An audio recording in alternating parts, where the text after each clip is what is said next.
I don't think any parent should ever have to bury their kid. But Shanna Chappell will, twice in just 1 year. This was a year ago at the Hamid Karzai International Airport.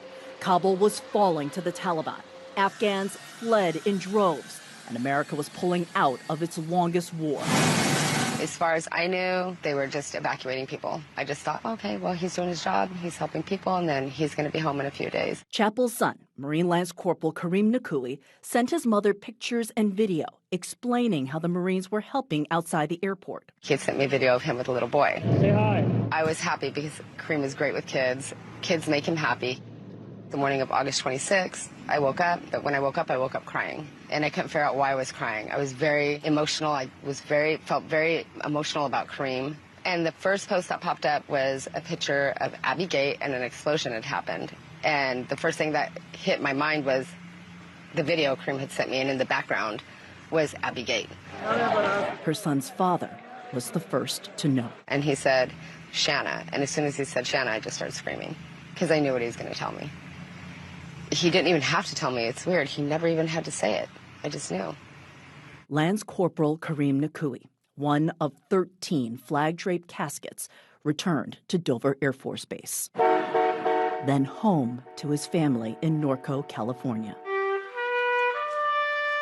But months after the ceremonies faded, his older brother, Dakota, struggled to accept what had happened. He'd come up here sometimes at night and sleep here to be with Kareem. And I'd be like, well, Dakota, you can't be sleeping there. Why was he sleeping here? To be close to Kareem. He didn't want Kareem here alone. He would say it bothers him that Kareem's here alone. As the 1 year was approaching, he started expressing that. Well, Kareem's really gone. He's not coming back, you know. He would cry. And I just took it as, well, we're all hurting. Because we all are. I didn't know he gave no signs. I didn't know he was going to do that.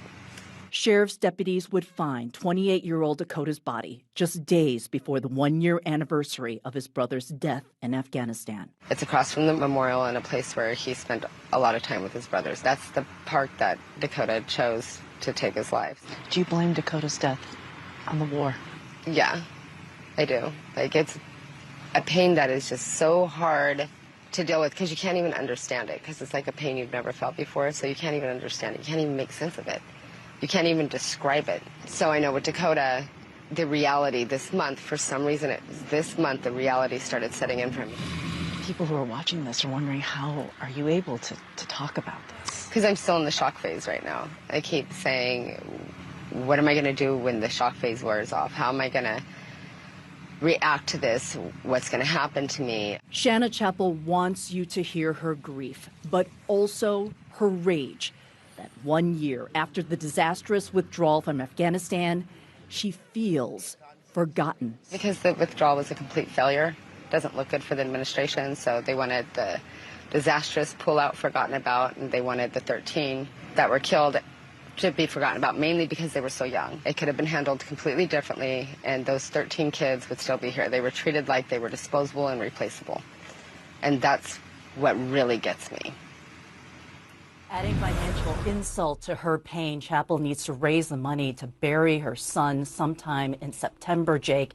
She's started a GoFundMe account hoping to raise that money, and her plan is to bury Dakota next to her son. Jake.